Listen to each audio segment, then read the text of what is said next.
नमस्ते दोस्तों, आपका स्वागत है डिजिटल दुनिया पॉडकास्ट में, जहां हम डिजिटल ट्रेंड्स और इनसाइट को एक्सप्लोर करते हैं। मैं हूं व्योमा, आपकी मेजबान, और आज हमारे साथ है स्पेशल गेस्ट और हमारे मेंटोर एंड गाइड अपूर्वा, जो हमें बताएंगे 3 प्लेटफॉर्म के बारे में जो वेब3, ब्लॉकचेन और क्रिप्टो दुनिया को रीशेप कर रहे हैं। अपूर्वा, शो पर आपका हार्दिक स्वागत है। धन्यवाद व्योमा। मैं भी काफ़ी उत्सुक हूँ आज ये 3 प्लेटफॉर्म के बारे में बात करने के लिए, खास करके टेलीग्राम, डिस्कॉर्ड और ट्विटर। बहुत अच्छा। तो आज हम सबसे ज़्यादा चर्चित फर्स्ट प्लेटफॉर्म के ऊपर बात करना चाहेंगे। ये बहुत चर्चा में है आजकल, जस्ट बिकॉज उसकी एक ओनरशिप चेंज हुई है, बट इसके फ़ायदे और हमारी ये जो डिजिटल दुनिया है उसको ये कैसे इन्फ्लुएंस करता है। तो यस, सही पहचाना आपने, हम बात करने वाले हैं ट्विटर पे। क्या आप हमें इसके ऊपर थोड़ा सा ज्ञान दे सकते हैं अपूर्व? ज्ञान तो नहीं, पता नहीं दे सकता हूँ कि नहीं, लेकिन अब बाय द वे ये ट्विटर नहीं रहा, ये एक्स हो गया है। तो Yes. मैं भी ट्विटर कहता रहता हूँ, लेकिन इट्स नो लॉन्गर ट्विटर, अब एक्स हो गया है। तो हम ये तीनों जो प्लेटफॉर्म्स है ना, ये बहुत ही ज़रूरी और आवश्यक है नए लिसनर्स या नए यूज़र्स जो वेब3 में एंटर हो रहे हैं या होना चाहते हैं, उनके लिए बहुत ही इम्पोर्टेंट है इनके बारे में जानना और समझना, क्योंकि इनसे इनको बहुत ही एज मिलती है, सीखने को भी मिलेगा, लेकिन कई इन्फॉर्मेशंस होती है जो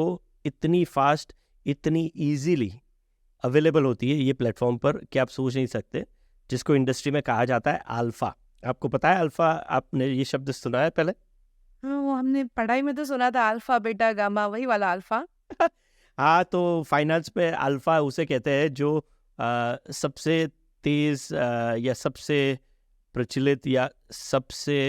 प्रचलित होने वाली अपॉर्चुनिटीज़ होती है, उसको अगर आप राइट जगह पर हो, टेलीग्राम, ट्विटर, डिस्कॉर्ड पर, तो राइट ग्रुप्स में होंगे, तो आपको बहुत जल्दी पता चल जाता है कि कोई नई चीज़ लॉन्च होने वाली है, चाहे उसमें आपको पार्टिसिपेट करना है, चाहे आपको उसमें कंट्रीब्यूट करना है। तो काफ़ी सारी अपॉर्चुनिटीज़ हर तरह के लोगों के लिए खुल जाती है अगर आप वहाँ पर हो। शुरू करते हैं ट्विटर से। सॉरी, आप कुछ कहना चाहती थी? नहीं, बस वही कि हम बहुत ही जल्दी डिजिटल दुनिया लेके आ रहे हैं इन तीनों प्लेटफॉर्म के ऊपर, सो हमसे जुड़े प्लीज़। वही मैं अपने लिसनर्स को बताना चाहती थी। ट्विटर को ऑफ्टन हम कहते हैं ग्लोबल टाउन स्क्वायर, लेकिन ऐसा क्यों कहा जाता है? खास करके क्रिप्टो, वेब3, ब्लॉकचेन, ये बहुत ही फास्ट पेस्ड कम्युनिटीज़ है, और यहाँ पर रियल टाइम अपडेट्स मिलते रहते हैं, और उनसे बहुत ही इम्पॉर्टेंट चीज़ें हो जाती है कि मान लो आप डेवलपर हो, या आप निवेशक हो, या आप आर्टिस्ट हो, तो आपको बहुत ही जल्दी पता चल जाता है कि क्या हो रहा है, और अगर आप उसमें किसी भी तरह से पार्टिसिपेट करना चाहो तो कर सकते हो। और ट्विटर में ख़ास बात ये है कि कोई मिडलमैन नहीं है, तो जो एक्सपर्ट है या जो प्रोजेक्ट है या जो डेवलपर है, जो कुछ नया बना रहे हैं या सोच रहे, तो आप डायरेक्टली उसके साथ इंटरेक्ट कर रहे हो। अगर आप सोच लो 20 साल, 40 साल पहले, 50 साल पहले, जब एप्पल या माइक्रोसॉफ्ट का जन्म हुआ था, और आप किसी गांव में या छोटे से शहर में इंडिया में हो, और आपको एक मौका हो डायरेक्ट स्टीव जॉब्स या बिल गेट्स के साथ कनेक्ट करने का या उनको क्वेश्चन पूछने का, तो क्या हो सकता था? काफ़ी सारी जो हमारे पेरेंट्स को जो अपॉर्चुनिटीज़ मिलती उस टाइम पे, डेफिनेटली वो बहुत ही अच्छी रहती, 100%। और शायद ये जो हम टेक्नोलॉजी आज सीख रहे हैं, वो उस टाइम से शायद हम उसके साथ जुड़ गए होते, तो हम भी शायद प्रो होते। और यही मज़ेदार चीज़ है कि आज के जो इनोवेटर्स है, आज के जो चेंज क्रिएटर्स है, राइट, उनका डायरेक्ट एक्सेस है। अगर आपको ट्विटर पर पता हो कहाँ देखना है, कहाँ घूमना है, कहाँ किसको फॉलो करना है, तो आपको काफ़ी सारी चीज़ें मिलती है, और डायरेक्ट एक्सेस मिलता है एक्सपर्ट का या क्रिएटर्स का या इनोवेटर्स का। तो इसीलिए ये बहुत ही महत्वपूर्ण है। सही कहा। मैंने देखा है कि काफ़ी सारे क्रिप्टो एक्सपर्ट्स ट्विटर पे डिस्कशन में एंगेज होते हैं। ये एक आइडिया और पर्सपेक्टिव का मेल्टिंग पॉट जैसा है ना? हाँ बिल्कुल, एकदम सही कहा आपने। कई बार आपको चाहे वेब3 की बात तो हम कर ही रहे, लेकिन आप वेब3 से हट जाते हैं तो कोई आर्टिस्ट है फाइनेंस के टॉपिक पर, आर्ट, लिटरेचर, इवन पॉलिटिक्स, तो आपको काफ़ी सारी चीज़ों को क्वालिटी भी मिलती है। हालांकि मुझे पता है कि वहाँ पर बहुत सारी गंद भी काफ़ी मची हुई है, बट हमें ये फोकस करना है कि अच्छाई पर हमारा ध्यान है। तो हम हमारा मोटिव यही है।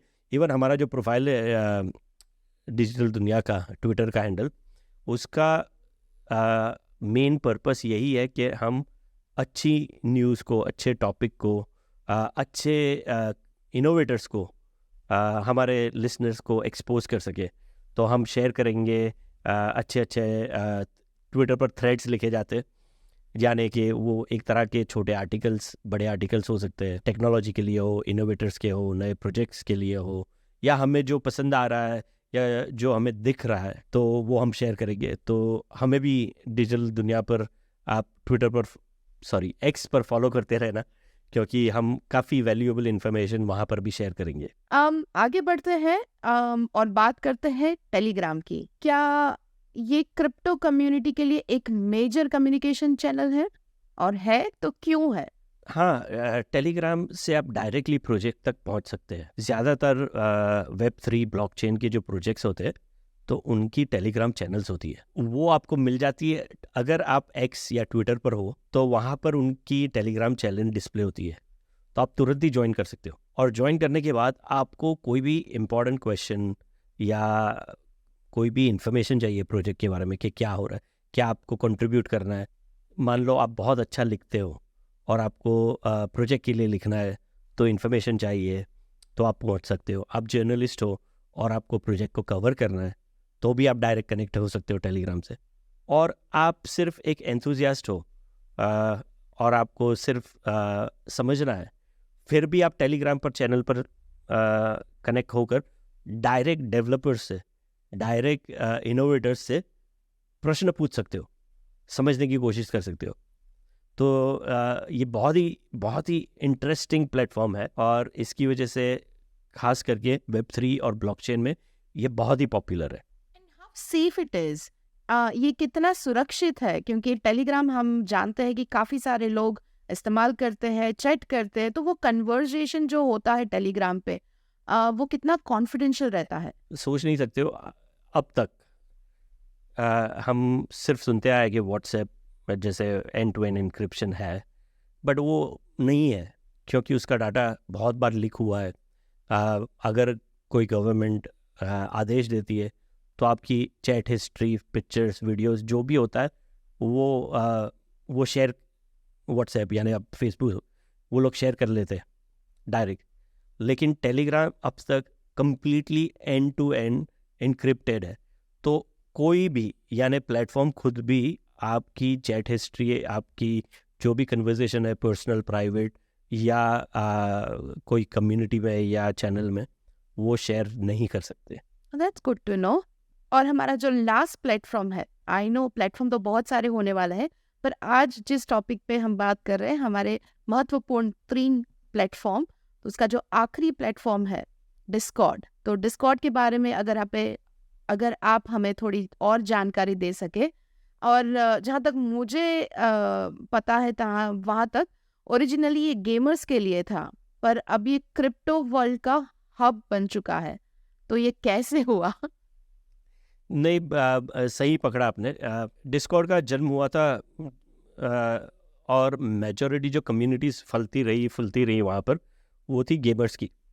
तो डिस्कॉर्ड आपको एक्सेस देता है सर्वर्स और चैनल ऑर्गेनाइज डिस्कशंस के लिए। तो इसको ऐसे मान लो कि जैसे टेलीग्राम में सिर्फ चैनल्स है, डिस्कॉर्ड में आपका खुद का सर्वर होगा और आप अलग अलग चैनल एक ही सर्वर में ओपन कर सकते हो। तो मान लो आपको जनरल चिट-चैट करनी है तो एक चैनल है, आपको प्रश्न पूछने हैं प्रोजेक्ट के लिए तो दूसरी चैनल है, आपको टास्क तो कई बार क्या होता है कि जॉब्स भी एडवर्टाइज सर्वर पर हो जाती है। तो एक तीसरी चैनल हो सकती है कि वो जॉब्स अपडेट के लिए कि हमें ऐसे लोगों की या जिनको ये चीज़ आती हो उनकी ज़रूरत है, कोई है जिसको हमारे साथ काम करना है। फिर आप और एक चैनल बना सकते हो जो होगा सिर्फ एजुकेशन के लिए, तो वहाँ पर सिर्फ एजुकेशन रिलेटेड मटेरियल पोस्ट होता रहे और आप डायरेक्टली वो एक्सेस कर सकते हो। सुविधा डिस्कॉर्ड से मिलती है, वो काफ़ी अद्भुत है, क्योंकि मैंने जब 4 साल पहले यूज़ करना शुरू किया तो मुझे समझ में नहीं आता था डिस्कॉर्ड यूज़ कैसे करूँगा। और मेरा भांजा 8-9 साल का था, वो गेम्स खेलता था और उसके पास डिस्कॉर्ड था और मुझे समझ में ही नहीं आ रहा था। बट थोड़ा टाइम लगता है, जैसे आप सोच सकते हैं कि जब हमने पहली बार स्मार्ट मोड हाथ में पकड़ा था तो हमें नहीं पता था क्या करना है, हम बहुत यूज़ नहीं कर सकते थे, लेकिन थोड़ा सब्र, थोड़ी पेशेंस और थोड़ा एक्सप्लोरेशन के बाद हम समझ गए, सीख गए। और किसी ने हमें सिखाया नहीं कि स्मार्टफोन को कैसे यूज़ करते हैं। उसी तरह डिस्कॉर्ड भी सीख जाओगे आप, और उसके साथ आपको समझ में आ जाएगा कि ये कितना इंटरेस्टिंग टूल है कोई भी चीज़ के लिए।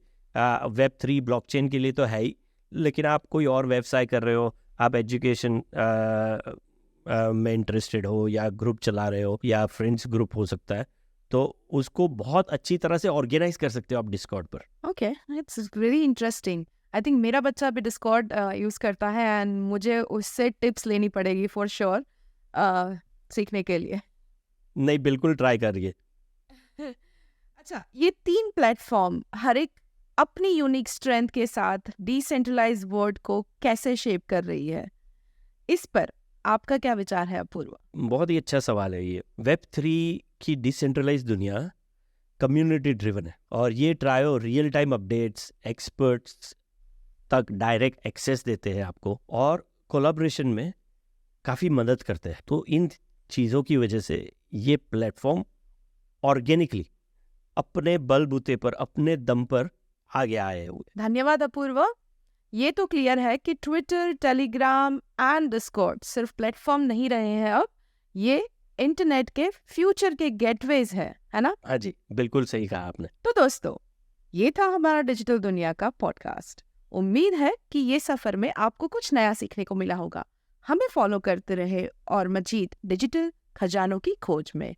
अगली बार तक सवाल करते रहो, एक्सप्लोर करते रहो डिजिटल दुनिया।